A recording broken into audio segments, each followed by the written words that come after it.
And if this be the case, then what we have here on the top of Daf Hey Amid Beis is Shvuas Takon according to Rabbi Yochanan, and therefore it's not a violation of the principle of Ein Nishbaim Ala Karkos, because either way, no matter whether it was Nitruvat Truma or Lo Nitruvat Truma, in all cases the Shvuah was instituted by the Chachamim,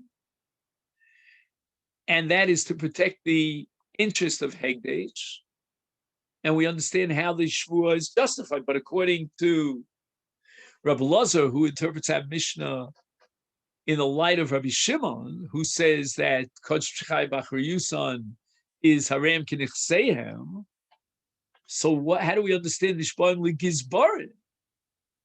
What do you mean Ligizbarim? The Gizbarim have no vested interest here. You can't call it Nichse Gizbarim.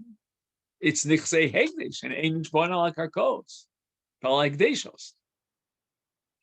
So there cannot be a Shvuah. So I understand if it was a case of a low Nitruma Truma and the Nishbaim is to the Bnei Ha'ir, and then we can activate the principle of Rabbi Shimon that it's Nechav Shchai Bachar Yisrael because the Bailim, the Tarmim have to replace the Shkolim. But how do I understand the case of Nitruma Truma, where the Bailim are off the hook, and now the Gizbarim are going to be Tovei Shvuah from the Shomer Sachar on what? A moment Hegdesh, Ein Nishbaim Ala Hegdeshos. So the Gemara says, Nishbaim lebnei ha'ir b'maimad ha'gizbarim. It doesn't mean that the Gizbarim are Tovei the Shvuah. They can't be Tovei Shvuah on behalf of Hegdesh. They have no vested interest or any personal private ownership over the shkolim that were lost or stolen.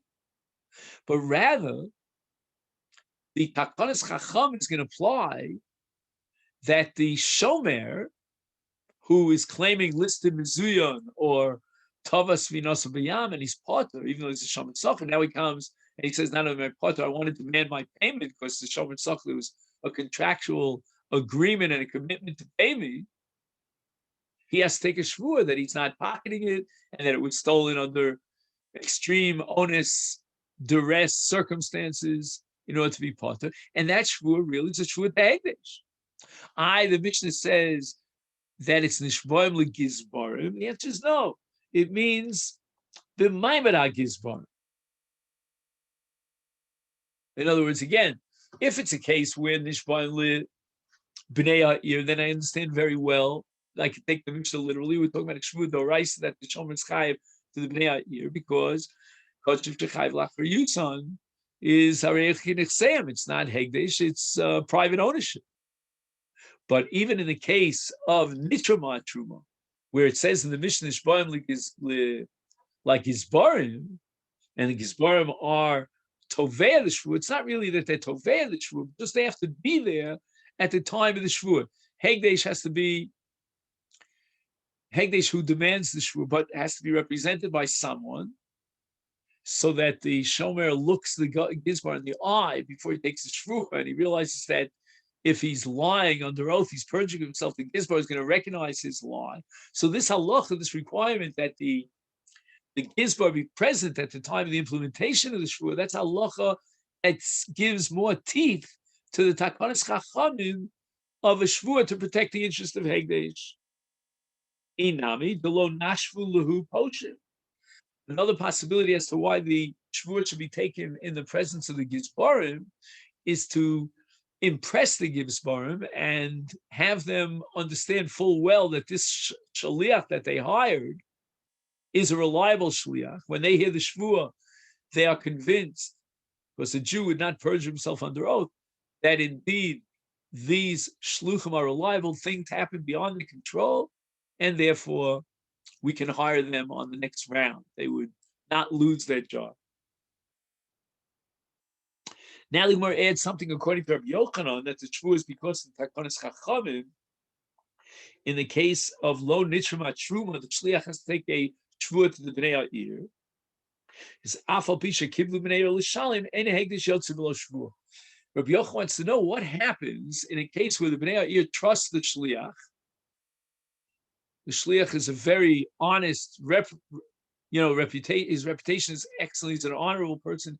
He has never let us down. He has never stolen anything. So the Bnei Ha'ir says, you know what? We want to waive the Shvuah. No. Says Rabbi Yochanan, they cannot waive the Shvuah. The Shvuah is an absolute obligation in order to protect Hegdesh, because Ein Hegdesh Yotze below Shvuah. We don't want people to be mezalzel in Hegdesh and say, it's really easy to steal and embezzle money from Hegdesh. And the Mishnah taught us that if the shkolim are lost from the hands of the shliach that's on his way to Yerushalayim, is what's the din in a case of nevdu ashkolim miyad habaylim, not miyad hashlichim. Hifer shiklo v'avad, Ruvain was mafresh a shekel, and then it got lost. It got lost under his possession before he even handed it over to the gizbar. And this is all kodem shenitra truma. And on this we have machlokas amoroi. Rabbi Yochanan Omer chayav b'achrayuso ashim serena legizbar. Rabbi Yochanan says that which is intuitive, and that is that since it's monies that have not been received and it was lo nitra truma, my friend, you're responsible. You didn't fulfill your obligation just because you designated this coin as matzah shekel. That doesn't exempt you from the chiyuv. You have to deliver it, and it was never delivered. Reb Shimon Lakish Omer Hegdesh Birshus Hagavah B'chol Makom Shehu. Reish Lakish applies a principle in Hegdesh that kol makom, anyways, begazid rachmaninu. The Torah says, David Amel says in Tehillim, Lashem Haaretz Meloah, everything belongs to God. So wherever Hegdesh is, it belongs to Hashem. So the very moment that you give up your private ownership by declaring this is Hegdesh, immediately the object is considered as if it's in the domain and the rishus of the possession of Hegdesh. Therefore, says Reish Lakish, you're off the hook. Once you called it Hegdesh, you already fulfilled your mitzvah of Matzah Shekel. It now is transferred over to the ownership of Hegdesh. Morris says, wait a minute, that's against our mission. Masnisa pliga al Rabbi Shimon ben Lakish. Our Mishnah contradicts Rabbi Shimon ben Lakish, because the Mishnah says that if the loss or the theft took place before Nitrumat Truma, is Nishbalim Bnei Ha'ir, Bnei Ha'ir Shoklin Tachteh. The Bnei Ha'ir are going to have to replace the lost shkolim. According to Reish Lakish, that makes no sense at all. Who cares if it was Kodem Shenitrumat Truma? In any event, it was after he was mafresh and it belonged to Hegdesh. And wherever it is in the face of the earth, it belongs to Hegdesh. If it's lost or stolen, Hegdesh has to suffer the loss. Why are you telling me the Bnei Ha'ir will have to replace it? And the Gemara answers, Lo od he mishum shvuas takana. Here's where Reish Lakish invokes the principle of Rabbi Yochanan that the shvuah is really a shvuas takana. And included in this takana, says Reish Lakish. Reish Lakish takes Rabbi Yochanan one step further, and he says the takana is not just to impose a shvuah on Hegdesh, such that the shluchim have to take the shvuah, but moreover, there's a chiyuv for the Bnei Ha'ir to replace the shkolim that were lost. Again, according to the strict letter of the law, once they were magdish, the shkolim belongs to shkolim, the Hegdesh, and Hegdesh should suffer the loss if it was stolen. Then, says Reish Lakish, the Rabbanan made a takana to protect the interests of Hegdesh, that until you, Mr. So-and-so, deliver your shkolim, it's in your rishus, and you're going to have to suffer the loss, and that's the takonis chachamim, so that the Bnei Ha'ir should not be mezalzel and Hegdesh. They should be very careful to guarantee that their Hegdesh, their matzah shekel will reach Yerushalayim, and if they are appointing a shliach, make sure to check out the shliach that he's reliable, and he'll provide the shmir. Tani, we learned to the brayso, Rishonim noflim litaklin charitin, vashnim noflim litiklin atikin. In an event that lo nitrama truma and the scholar were lost by it in the hands of the shliach, and now the Bnei Ha'ir have to replace it. So the brayso tells us that if they relocate the original shkolim that were handed over to the shomer and they were lost, then the Rishonim, the first ones, go into taklin chadatin, which means they're earmarked for the purchase of karbonos tzibur. And the second one, the second set of shkolim, will go into taklin atikin, and they are earmarked for various like various needs of the city, communal needs, like the Choma Seir, the security system of the walls of the city, etc., etc. So now the Gemara present to Machlokas. I don't understand how this price. So who are the Rishonim? Who are the Shniyim? Elu heina Rishonim ve'elu Shniyim. Rabbi Pinchas be Rabbi Chia, Rabbi Abba Bar Mori have a Machlokas. We don't know who holds what. But Chad Omar Rishonim are shesholchu b'nei ha'ir tchila. I mean, that's what I thought intuitively. The word Rishonim is referring to the first round of shkolim that were paid by the b'nei ha'ir, and the Shniyim referred to the second string replacement shkolim.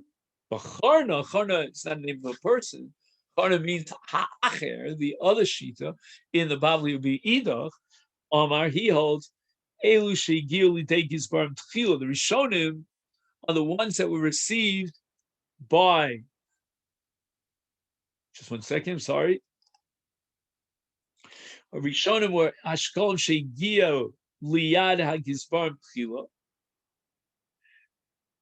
Now, I'm going to quote to you a number of commentaries, including the Rashi Leo, because the language of the Gemara is a little bit difficult, but it means that the first payment of the Bnei Ha'ir are called Shniyim, and those go into the Traklin Atikin. And when it says Elu Shegiu Liyad Hagizbarim Tchila, and that's the Rishonim, that's the replacement. So when again, the language is difficult, but when it says Elu Shegiu Liyad HaGizbarim, meaning it was received by the Gizbarim and it reached Yerushalayim. And those are called the Rishonim. Those will go into the Taklin Chadatin. But it's the second payment, the replacement payment. And when it says Higiu Liyad HaGizbarim, what it means is it was the replacement money that reached the hands of the Gizbarim and eventually were transported over to Yerushalayim. And this leads us to the Mishnah here on Daf Hey Amud Beis. Now, the Mishnah is going to give a number of scenarios in which a person pays Machzah Shekel from most that were already hegdish. He should be paying from chulin, from his own pocket. And instead he had money that was hegdish, and let's say inadvertently, not realizing it was hegdish, he contributed as a machzah shekel.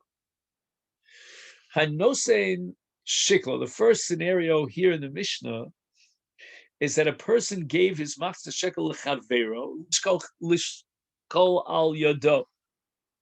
In other words, he asked Shimon, Reuven asked Shimon to be his shliach and to put this matzah shekel into the kupas hashkolim on his behalf. And now what happens is the shliach is a rabbi. Now, was he deliberate about it or not? Let's assume he was inadvertent. Okay? And that's the Tiferes Yisrael on the Mishnayos. He writes he was a shogeg. Shkolo al yidei atzma. He didn't realize, he didn't remember that this matzah shekel was Reuven's, and he was only holding on in his behalf. He thought it was his own matzah shekel, so he gave it on his own behalf. Im nitruma truma.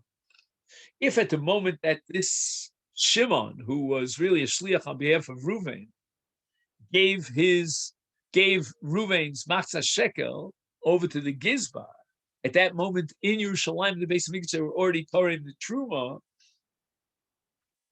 and we're holding now that the truma is given even on behalf of future monies that are on their way to Yerushalayim, is in such a case, nimtza shekvar nimtza shekel shalom shalech b'rshus hegdesh, and therefore is ma.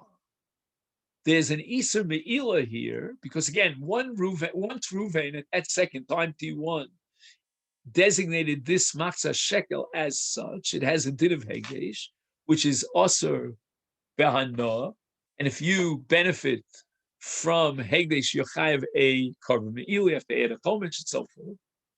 If at the time that the Shliach, in this case Shimon, working on behalf of his friend Ruvain, delivered this shekel on his own behalf, meaning on behalf of Shimon, to the Gizbar, at that moment they already tore him the Truma and the Lichka. Then, since the Truma was even for Asidim Ligvos, the shekel now is in the Rishus of Hegdesh. In a full sense, it's not just that it's Hegdesh because Ruvain designated it, but it's already in physically, so to speak, or legally, it's in the possession of Hegdesh. And that increment, that upgrade from just being designated as Hegdesh to being received by Hegdesh generates an Iser Me'ila. Now, exactly what the Me'ila is, we're going to have to assume that the Me'ila here is the fact that Shimon fulfilled his obligation of Matzah Shekel with Hegdesh. So he benefited from Hegdesh. The only problem is we have a principle called mitzvos lav lahenos. So we'll see how the sugya evolves. Then the Mishnah says, Hashokol shiklo mina Hegdesh, a person mistakenly took monies of Hegdesh and he delivered them to the Gizbar as Matzah Shekel. Is nitrama truma v'karva behema. If there was already in the Beis Hamikdash a nitrama truma situation, so that they took the monies from the Lishka, and the Kohanim now purchased with those monies a Karban Sibur, and not only that, they already were makriv the Karban Sibur. In such a case, Ma, the shokel is benefiting from Hegdesh, and therefore he's chayav for Me'ila. As we said before, when you use money of Hegdesh for your own purposes, in this case for your own fulfillment of your personal obligation of Matzah Shekel, that Hana that you derive from Hegdesh illegally, an embezzlement of money of Hegdesh, constitutes Me'ila.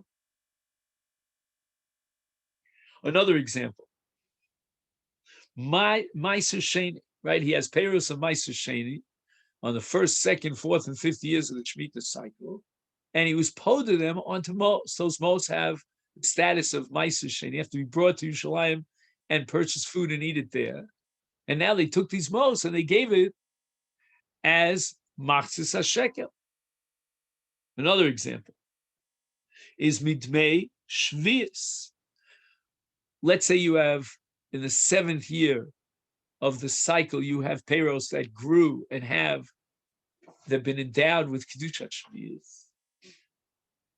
And he sells those payros. Now the Kedusha of payros Shvius transfers over to the Domin, to the mos, the money that he received in payment for payros of Shvius. Now he gives that money for Machzah Shekel. Yochal Kenegdam. So there's going to be a whole sugya here, what those words Yochal Kenegdam means. Let's see the Gemara.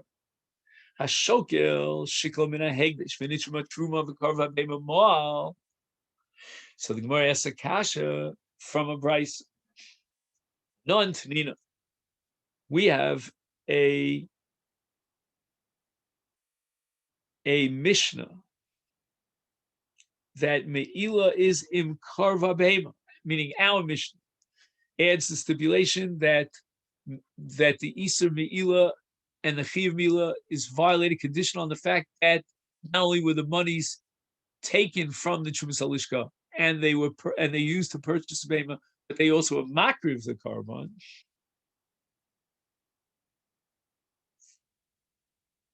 And here I want to read to you a comment of the Rash Barash. He writes that from the Mishnah we could derive that im adayin lo karva behema lo ma, that the me'ila depends, it's contingent on the fact that they were makriv the behema, afal pi, shenitra truma, even if you went through stage number one, that they were already Torah in the truma. Number two, niknas behema, they already bought and purchased a behema with this money. That's not enough. And Kevon Shemos Hahegde Shemehen Shakal Shiklo Hoisal Lev Kedushas Berek Abayis Ukshashakal Es Shiklo Mehen Adayin Nisharubi Osa Kedusha Dahainu Bikdushas Berek Abayis.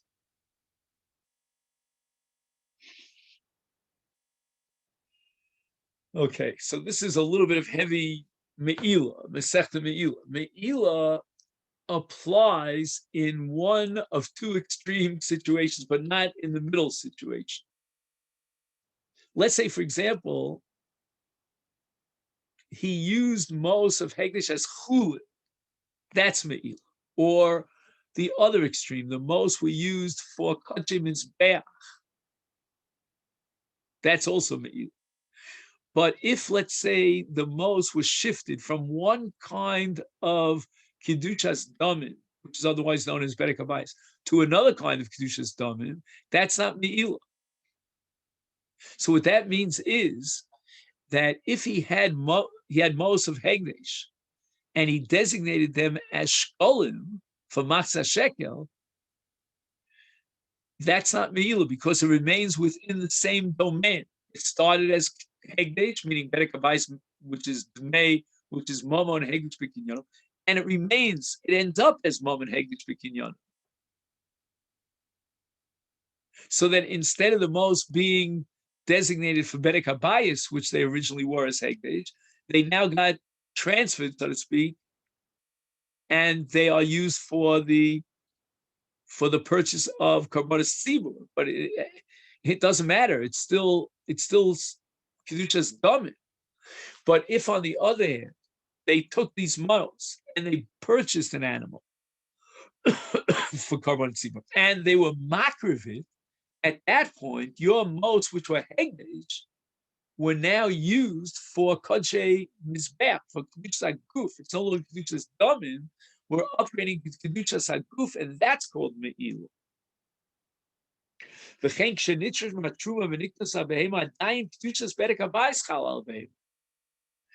it's really fascinating because you've designated behema for, let's say, a tlef for the carbon tummy. It's still Kedushas Damin. When does the tleh upgrade its Kedusha status to that of Kedushas Mizbeach? It's only after the Hakrava. Until the moment of Hakrava, the Shchita, the status of the tleh is technically Kedushas Berek Habayis, Kedushas Damin. And therefore there's no Me'ila. Me'ila will be contingent, will only go into effect after they were makriv the carbon. Ukshekriva hakarbon al mizbeach yotzam Kedushas Berek Habayis Kedushas Mizbeach umal. That's called Me'ila. So basically, Me'ila means a shinui in Hegdesh, either lower or higher. Either he changed it to chulin, or he changed it, upgraded it to Kedushas Mizbeach. Vitani to Bei Rebbe, we have a Bryce on the other hand that was taught in the Beis Medrash of Rebbe, and it says in Nitruma Truma Ma. We don't have to wait until Kvar Nikrava Behema, but once the Truma was Nitruma, that already is enough to generate Me'ila. Gemara says no. There's no machlok shina Mishnah in the Bryce. Mandatana im Nitruma Truma. Who is the Tana of the Bryce that Rebbe had quoted? That's Rabbi Shimon. And Rabbi Shimon holds that immediately after Nitruma Truma, immediately they were makriv the behema. Why? Because his shita is that miyad hayamakabel ma'osa vakonim's reason. It means that according to Reb Shimon, the seller who is called a chenvani, or the supplier, if you want to call it, in modern Hebrew they call him a sapak, and he supplies with hegdish with their karbanos and anything they need for the mizbeach, then immediately he would receive his mos. And this is a machlokas later on Daf Yud Gimel.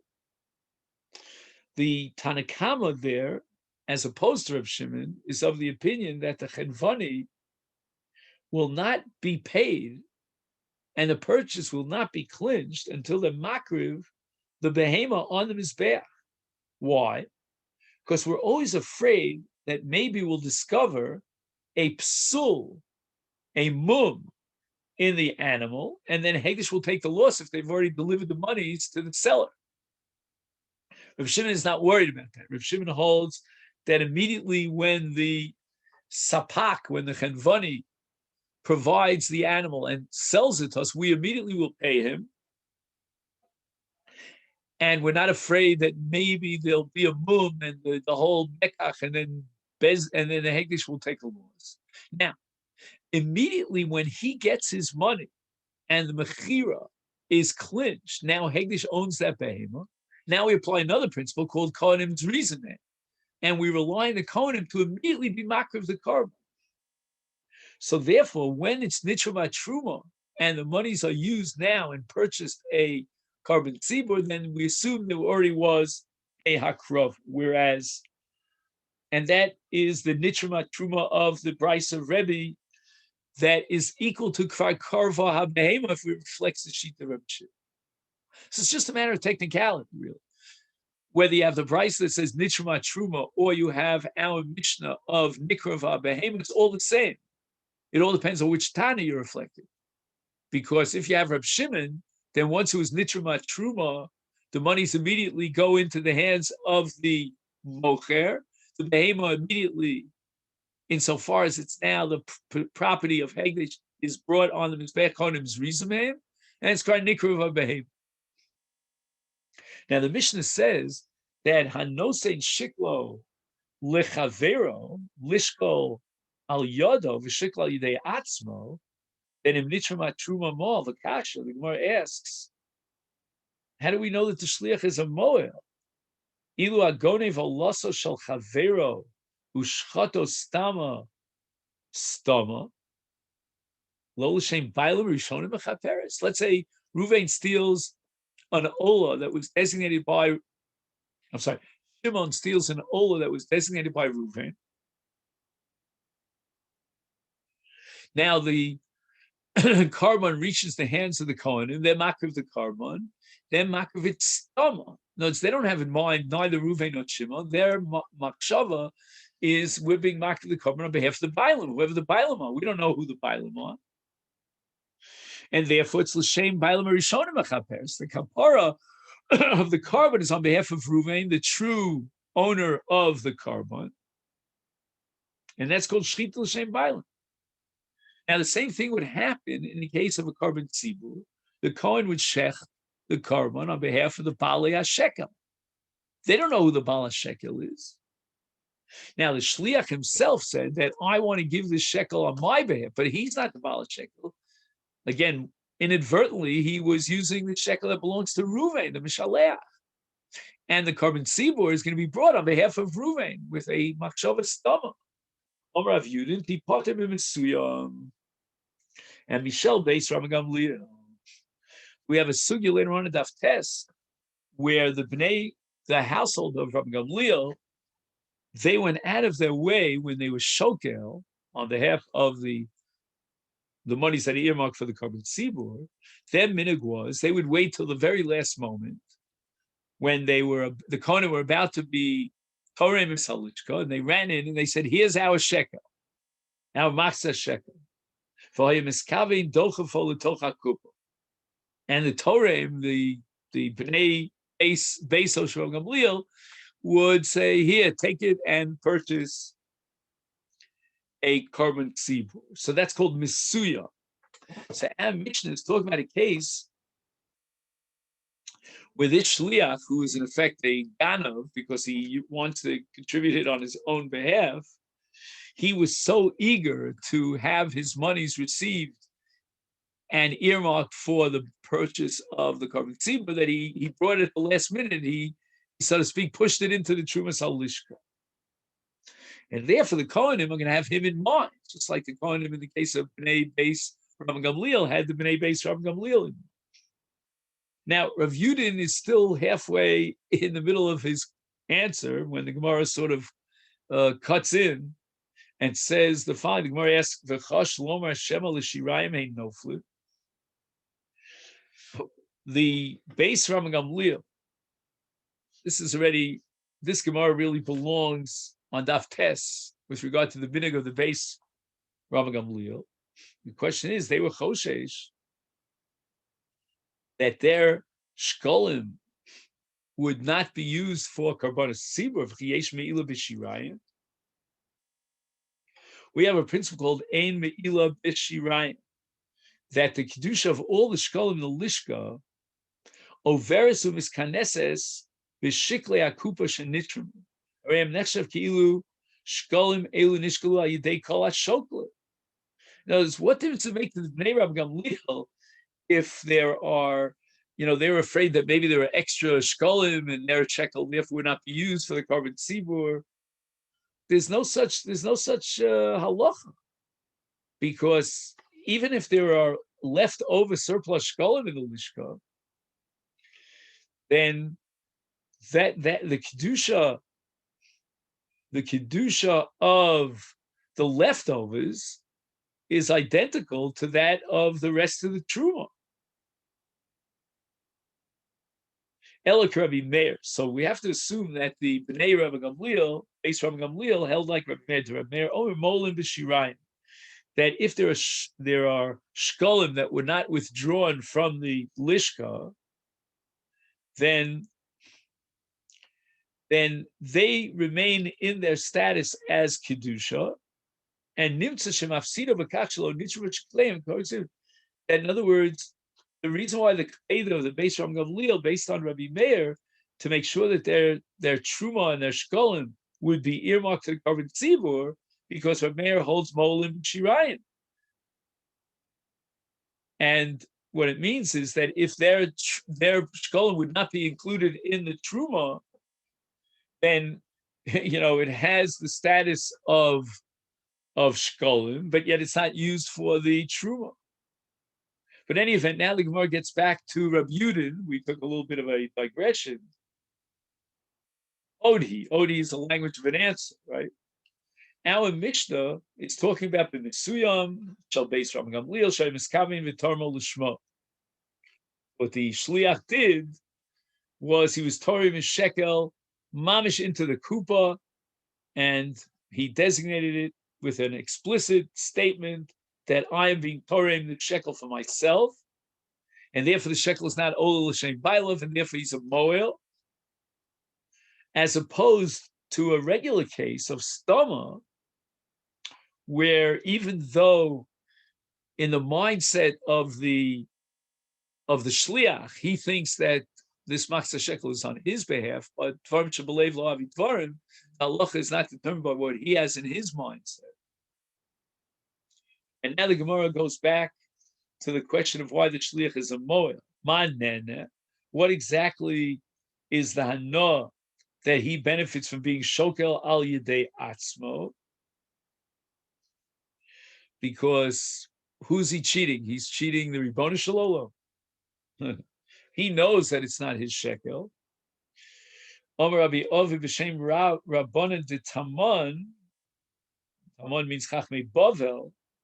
And what Hana does the Shliach get? Became a Bezdin Re'uyin Lemashken. Right, we said that Memashken in Al HaShkolim is therefore Lo Mishkeno is Kmoshenena. They will not be able to be Memashken him because they would assume that he himself, Shliach Shimon, fulfilled his obligation. So by saving himself and sparing himself this Memashkin son, he's really gaining monetarily, and that's called me'il. The Mishnah says, Hashokli Ma'aser Sheni, or Dmei Shvius, Yochal Kenegman. And the question is, why can't you give a matbeh of Ma'aser Sheni for Matzah Shekel? The Gemara answers the Ksiv, it says in the Pasha Bechor, Vayikra Chavav, Ach Bechor Asher Yivukar Lashem, Ivheima Lo Yakdish each Oso Im Chor Im Seh Lashemhu. He cannot be Makdish a Bechor for a carbon or for any other Kedusha. From Bechor, we derive the conclusion that Kol Shu Kodesh Ein Kedusha Chala Olaf. You cannot superimpose and graft a second Kedusha onto the first Kedusha. Therefore, you cannot give him a day of Ma'aser Sheni as Matzah Shekel for the purpose of being Kone Karbonos. Because we derive from Bechor that you cannot be Magdich for Bechor, for a carbon,